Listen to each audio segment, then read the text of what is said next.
Good early morning from Cardiff, where it is not morning. I just wanted to update this reading exercise, 1G, um, and I'll go through it with you. I'll show you some strategies for reading.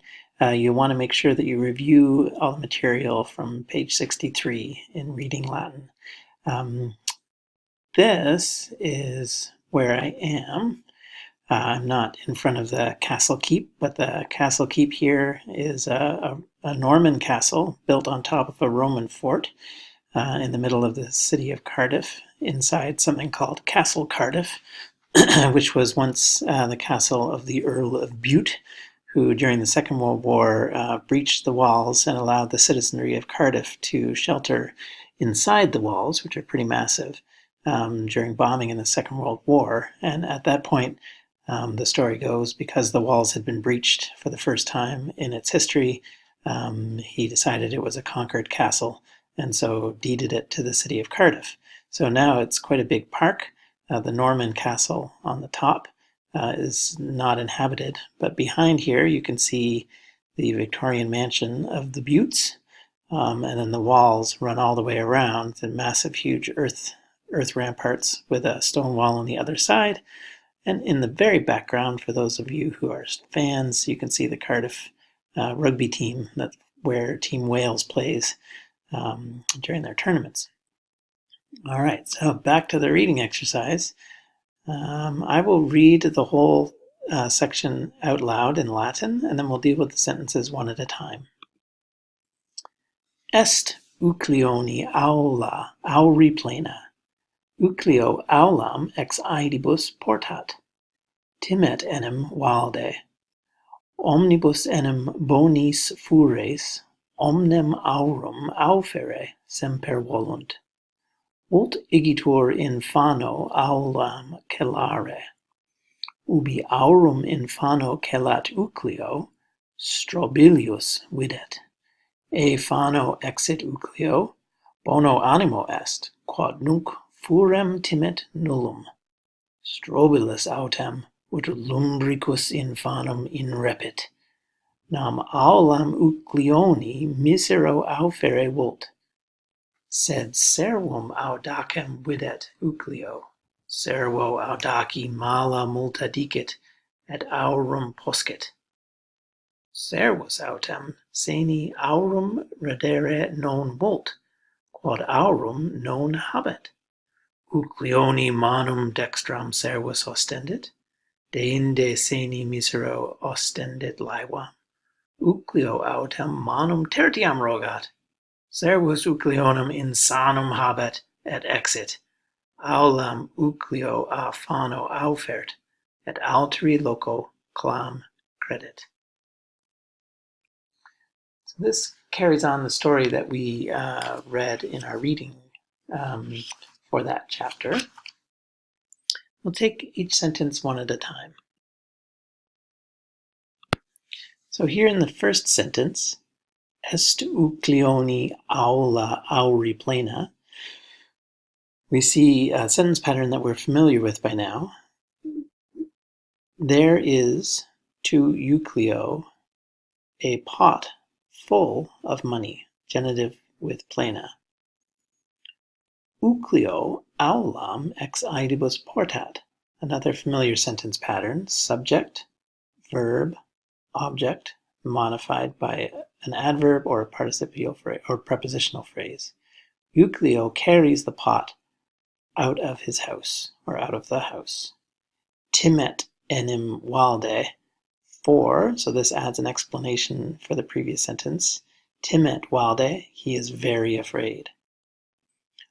Omnibus enim bonis, again another explanation with enim. Omnibus bonis, dative. Fures, subject. Omne aurum, direct object of aufere. Semper volunt, the verb. Thieves always want to carry away the gold. Omnibus bonis, to the disadvantage of all his, to the disadvantage of all good men. So that's dative of disadvantage. Thieves always want to carry away all the gold, to the disadvantage of all good people. Vult igitur infano aulam calare. Another verb that takes the infinitive, vult. So just like volunt, third person plural, vult, third person singular. He wishes to hide the pot, infano, in the shrine. Ubi aurum infano celat Euclio, strobilus videt. So when literally means where, but remember that Romans think of time and space the same. So where in time, or when, Euclio hides the gold in the shrine, strobilus videt, strobilus sees. E fano exit Euclio, Euclio leaves from the shrine. Notice that Latin needs to use the whole prepositional phrase because he doesn't do the action of exiting to the shrine. Shrine is not direct object, but he outgoes out of the shrine. Bono animo est. He is in good spirit. Quod nunc furem timet nullum. Because now he fears no thief. Strobilus autem ut lumbricus infanum inrapit. Strobilus, however, as a worm, so like a worm, into the shrine, in plus the accusative, creeps inrapit.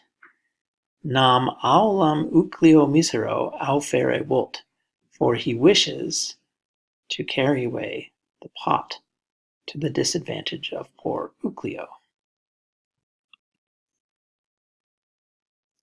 But Euclio sees the brazen slave, servo audaci mala multa dicit et aurum poscit.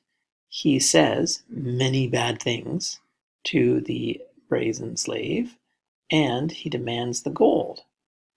But the slave does not wish to return the gold. Servus non vult, does not wish to return aurum, gold, seni, to the old man.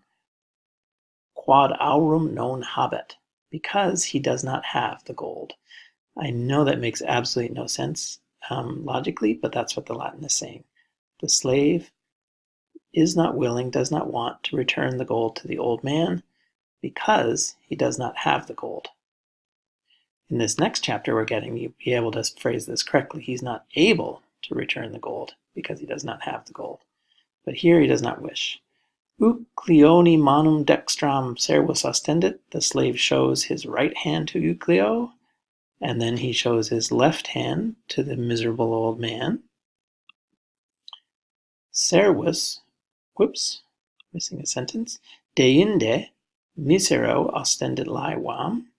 Then he shows the left hand. I have skipped a sentence, and we'll go back to it in a second. Servus Euclionum insanum habet et exit. The slave thinks, holds in his mind, that Euclio is crazy, and he goes out. He thinks Euclio is crazy because Euclio's asked him to show him his third hand. The only way I can make sense of this is that Euclio is sure that the slave has the money. The slave doesn't have the money. When the slave shows both hands that don't hold the pot of gold, Euclio asks him for his third hand. And so the slave thinks that he's nuts, goes out. Aulam Euclio a fano aufert. Euclio carries out the pot out of the shrine. Notice again the repeated preposition. And he entrusts the pot secretly, alteri loco, to another place.